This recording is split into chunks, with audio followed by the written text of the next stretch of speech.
बिस्मिल्लाहिर्रहमानिर्रहीम। अस्सलाम वालेकुम नाज़रीन। प्रोग्राम तिखियूं ॻाल्हियूं सगत मां आहियां शौकत ज़रदारी। नाज़रीन, अॼो के ख़ुशीसी प्रोग्राम में असां ॻाल्हि ॿोल कंदासीं लेफ्टिनेंट जनरल रिटायर्ड हमीद गुल साहब सां, जेके ISI जा अॻूणा सरबराह आहिनि ऐं दिफ़ा पाकिस्तान काउंसिल जा हिन वक्त सरगर्म अगवान भी आहिनि। सर, आपको वेलकम कहेंगे, बहुत शुक्रिया आपने टाइम दिया। जनरल साहब, इस वक्त पूरी दुनिया को पता है कि पाकिस्तान यकीनन एक बहुत बड़ी दलदल में फंसा हुआ है और पाकिस्तान को बहुत सारे बहरानों से दो चार है। आपकी भी एक ठीक ठाक टेन्योर रहा है सर्विसेज का, तो इस वक्त जिस तरह इशूज़ को हैंडल किया जा रहा है, do you think it is the right way या फिर कोई और तरीक़ाकार अपनाना चाहिए पाकिस्तान को? डिज़ास्ट्रस हमारी पार्लियामेंट जो है वो नाकारा साबित हुई है। हमारी दिफा के लिए, हमारी गुर्बत मिटाने में, हमारी बेरोज़गारी, हमारा दर्द समेटने में बिल्कुल नाकाम हो गए। रेजोल्यूशन पास करते हैं, अमेरिका इनकी बात नहीं सुनते। ऑल पार्टी कॉन्फ्रेंस किया, अमेरिका जब चाहता है, जैसे चाहता है वो घुस आता है, हमारे बंदों को मारता है। 10 साल गुजर गए। एक डिक्टेटर ने जो फैसला किया था, शर्मनाक फैसला था, बुज़दिलाना फैसला था, लेकिन फ़ौज मजबूर हो गई क्योंकि वो उसका सरबराह था।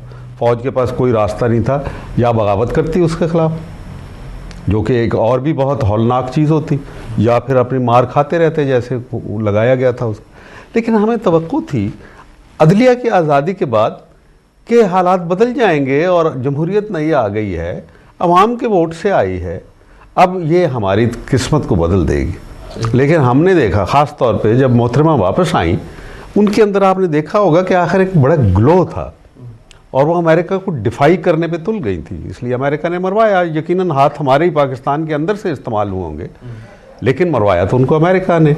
नेग्रो पॉन्टे से मिलने से उन्होंने इनकार कर दिया और उन्होंने कहा कि चीफ जस्टिस, जो कि एक बहुत बड़ी डिमांड थी अमेरिका की कि अदलिया आज़ाद ना हो, और उन्होंने कहा कि मैं इसके घर के ऊपर झंडा लहराऊंगी। बस वहीं पे उन्होंने फैसला कर लिया और फिर जो हाथ हरकत में आ गए, आपको पता है जो मुआहदात हुए वहाँ पे, वो पाकिस्तान के खिलाफ थे मुआहदात। लेकिन जनरल साहब, यहाँ पे इस वक्त जो लोग हुकूमत में बैठे हैं वो ये तासुर देते हैं कि जी अमेरिका से रवाबित रख के बगैर हम चल भी नहीं सकते खत्ते में। खुदा के बंदों, अपने ऊपर अल्लाह पे यकीन रखो, अपने अवाम पे यकीन रखो। ये वोट तुम्हें लेके वहाँ बिठाता है, अमेरिका बिठाता है। अमेरिका ने तो कर्ज़ों के जाल में हमको जकड़ लिया।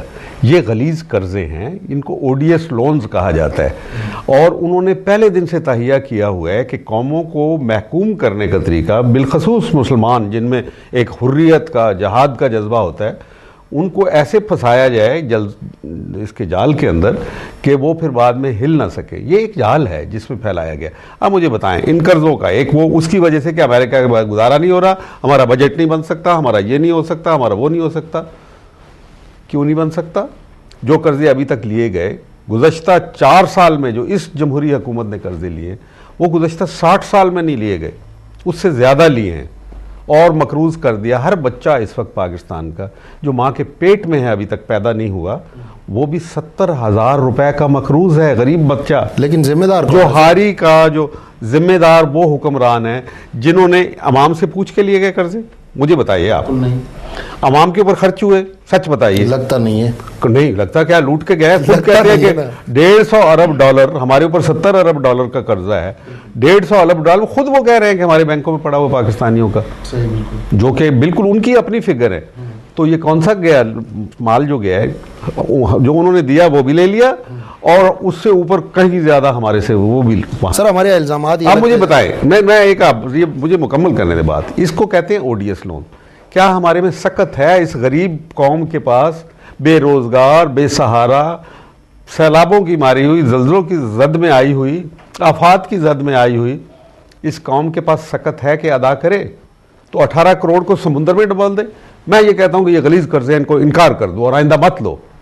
पार्लियामेंट में बहस क्यों नहीं होती कर्जे लेने के लिए? बिजली नहीं बनने देते कि यही कालाबाग डैम नहीं बनेगा, हम बिजली के हाथों मर रहे हैं, हमारे कारखाने बंद हो गए, हमारे तबाह हो गए हम। अब क्या करते? कालाबाग डैम नहीं तो भाषा बनाओ, कोई और बनाओ, जो तरीका भी। थरकोल भी है, इस पे काम करें, थरकोल पे करो, किसी पे तो खुदा के लिए देखो। आपने सहूलत एक नहीं चीज करते तो दूसरी करो। आज तक खरबों रुपए का हमारा नुकसान हो गया, हमारे कर्जे हमारे ऊपर चढ़ा दिए गए। तो ये जो जुल्म है ये किसके जरिए? चलो, परवेज मुशर्रफ तो एक बहुत ही शर्मनाक उसका किरदार रहा, इसमें कोई शुबा नहीं। लेकिन अब मुझे बताएं, मेरा स्टूडेंट था बाय द वे, मेरा सबॉर्डिनेट भी था, और उसी ने मुझे अदलिया की आज़ादी में जेल में भी भेजा। सही, बिल्कुल। उसको कबूल नहीं था। मेरा बेटा भी गया जेल के अंदर, हम जेल में काट के आए। कौन जर्नैल है जो कि असूल के ऊपर जेल में आज तक गया हो?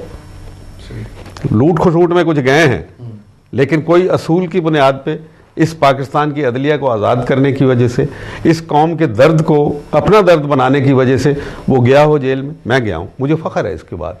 कौन जर्नैल है जो रेमंड डेविस के केस के ऊपर, जब मैंने कहा था सारी कौम जो थी मुत्तफिक की, इसको नहीं छोड़ना चाहिए, पाकिस्तानियों का कातिल है, और ये हमारे तमाम जो अंदर एक इंटेलिजेंस नेटवर्क फैलाया, क्या कौन गया था वहाँ पे पार्लियामेंट के सामने खड़े होके अपनी कैंसर ज़दा बीवी जो गुज़श्ता 25 साल से कैंसर में मुब्तला है, मैं उसको लेके गया, मैं अपने बच्चों को, अपने पोतों को, अपने बेटों को, हम सब गए वहाँ पे, वहाँ जाके मुजाहरा किया। किसने किया? यहाँ पे अदलिया हमारी, हमने जिसको आज़ाद करवाया उसने क्या किया हमारे साथ?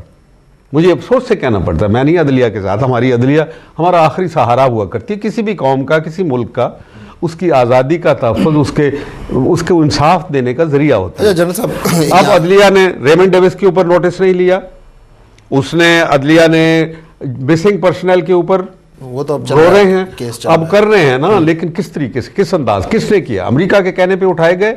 आफिया सदीकी का क्यों नहीं नोटिस लिया गया? किसने दिया? तफ्तीश करें, तो जो है उनको मुजरिम करार दें। वो तो फौज पे बात जाती है ना कि जी फौज जाती है, फौज जाती है तो फौज को पकड़े। मैं कब फौज की बात कर रहा हूँ? मैं कोई फौज का नुमाइंदा थोड़ा ही हूँ ना, मैं ISI का नुमाइंदा हूँ। मुझे 23 साल ISI छोड़े हुए, 20 साल फौज छोड़े हुए। ठीक काम करेंगे, मैं ठीक, मेरे अल्लाह का हुक्म है, अच्छाई का साथ दो, बुराई का सामना करो।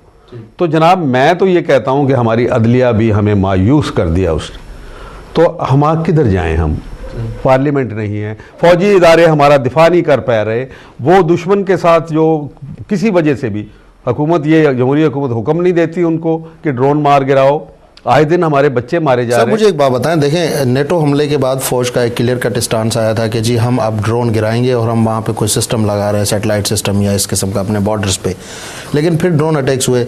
देखें हमारे पाकिस्तान में ये मशहूर है बात कि फौज ही हुकूमत चला रही है ताकि फ्रंट नहीं, ऐसा नहीं है। देखिए मैं आप बताऊँ, लेकिन मुझे ये बताएं, आप रहे हैं वॉर फील्ड में, लेकिन मुझे ये बताएं क्या फौज खुद से ये इस किस्म की कोई भी जारियत अगर होती है सरहदों के अंदर तो उसको रोक सकती है without any order? Without the orders of the government ये अनकॉन्स्टिट्यूशनल है।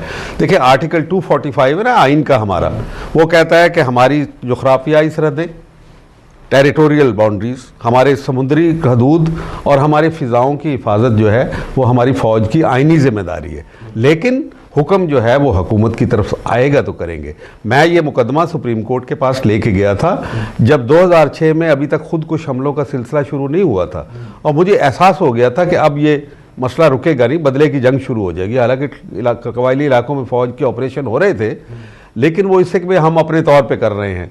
लेकिन जब ये बात बिल्कुल वाज़ेह हो गई कि अमेरिकन कर रहे हैं, और 82 बच्चे जब वो मारे गए थे खार में और डामाडोला का अटैक हुआ था, तो मैं इन्हीं चीफ जस्टिस के पास लेके गया। कोर्ट नंबर 1 में मेरी हेयरिंग हुई, 7 मेंबर थे, रमदे साहब भी उसमें थे और बाकी जो बड़े बड़े जजेस थे बैठे थे। मुकदमे की समाअत करके 5 मार्च 2007 को इन जजेस ने कहा हम कैसे हुकूमत से कहें कि वो अमेरिका के साथ जंग करे। भाई आपका फैसला काम ये नहीं है कि आप अमेरिका को कहें या ना कहें, आपने आइन के मुताबिक देना कि हाँ ये तो फौज की जिम्मेदारी है। अब हुकूमत से हम कहते हैं कि अपनी फौज को कहे कि अटैक, ये काम नहीं था। अटैक करे, अटैक्स को रोके, हमने दफाई करना था ना भाई अटैकर्स को। क्या रूस के ज़माने में गिराया नहीं करते थे उनके जहाज़? बिलीव यू में कि हम उनके MiG-29 और उनके Sukhoi 30 जहाज़ हमने गिराए हैं। यहाँ पे रसालपुर तक आए थे, उड़ा के रख दिए, 2 जहाज़ गिरा दिए। एक के अंदर उनका जो अलेक्जेंडर कोई बाद में उनका वज़ीर आज़म बना था रूस का, वो था बीच में, और मैंने उसको मुजाहिदीन से छुड़वाया। तो वो बड़ा शुक्रगुजार था मेरा कि जी जनरल साहब को मैं जब यहाँ आया वज़ीर आज़म के तौर पे तो मुझे तलाश कर रहा था कि किधर है, मैं उनका शुक्रिया अदा करना चाहता हूँ। और वो मैं तो उन दोनों मुल्तान चला गया था इसलिए मिल। जनरल साहब ये जो दिफाए पाकिस्तान काउंसिल बनी है, इसमें जब आपको देखा जाता है, एजाजुल हक साहब को देखा जाता है, शेख रशीद साहब को देखा जाता है, तो तासुर ये मिलता है कि शायद ये एजेंसीज मोटिवेटेड एक फोर्स है जो आगे चल के IGI टाइप अलायंस बनवा सकती। बखुदा नहीं, मैं बखुदा नहीं, मेरी हद तक मैं नहीं जानता रशीद क्यों आया। हमने तो सबको दावत दी थी, हमने तो जरदारी साहब को भी दावत दी थी, हमने नवाज शरीफ को दावत दी, इमरान खान को दावत दी थी, शुजात को दावत दी थी, MQM की दावत, सत्तार साहब ने कहा मैं क्या आऊँगा, इसी तरीके से नवाज शरीफ ने कहा मैं बंदा भेजूंगा, इमरान खान ने कहा मैं खुद आऊँगा, मुझे मेरे साथ बात हुई, फजलुर रहमान साहब ने कहा कि मैं खुद नहीं आ सकता, गफूर हैदरी को भेजो, और सारे तनकीद कर रहे हैं। हमने हर एक को दावत दी, हमने क्योंकि खुली दावत दी थी, जिसका जी चाहा वो आ गया, हमने उसको गले से लगा लिया कि भाई आप दिफा तो हमारी। हमने सिखों को बुलाया, हिंदुओं को बुलाया, हिंदू पंचायत से इजाज़त लेके उनका आदमी आया, कल भी उससे गुफ्तगू की थी हमारे जलसे के अंदर, हिंदू पंचायत के नुमाइंदे। हमने पारसियों को बुलाया, हमने ईसाइयों का जो पोप अलेक्जेंडर उसको बुलाया, उसने अपना नुमाइंदा पास्टर, उसका नाम है डैनियल, साहिवाल का पास्टर, वो आया, उसने बेहतरीन तकरीर की, श्याम सिंह ने बेहतरीन तकरीर की। तो मैं ये कहता हूँ कि हमने सबको जब को बुलाया, ये अपनी पता नहीं गरज से आए होंगे, क्या इनकी नीयत है, किसी के दिल को नहीं जानता। इसमें वो जो मैं अपने दिल को बखुदा आपके सामने आज मैं ये आप कौम को बताना चाहता हूँ कि बिल्कुल इरादा नहीं है माँ सिवाय दिफा पाकिस्तान। देखो 20 साल मुझे फौज से रिटायर, मुझे इतनी ऑफर्स हुई, इतना कुछ कहा गया, हत्ता कि मोहतरमा बेनज़ीर ने मुझे बहुत बड़ी ऑफर थी, जनरल साहब आप आए। सर क्या ये बात सच है कि अमेरिका ने आपका नाम टेररिस्ट लिस्ट में शामिल किया? बिल्कुल, उन्होंने यूनाइटेड नेशन के पास टेरर लिस्ट में 4 नाम भेजे, सफ़े अव्वल पे मेरा नाम था, टेररिस्ट को डिक्लेयर करो। आप फॉर्मर आईएसआई चीफ हैं, इस पे क्या फौज ने कोई रिस्पॉन्स नहीं दिया? किसी ने, इस हमारी हुकूमत ने जरा भी रिस्पॉन्स नहीं किया। चाइनीज सफीर मेरे पास 3 दफा आया, उसने कहा ये आपके साथ क्या हो रहा है हमारे साथ। वो कहते हैं कि एक जो वो ईस्टर्न तुर्कमानिस्तान मूवमेंट का अब्दुल हक नाम का आदमी था, कहता है तुम हमीद गुल को क्लियर करो कि हम वो टेररिस्ट और हम अब्दुल हक को टेररिस्ट लिस्ट पे डालते हैं। उन्होंने, चाइनीज ने कहा हम जानते हैं कि तुम्हारा इसमें कोई कसूर नहीं, तुम एक अखलाकी पोजीशन इख्तियार की हो।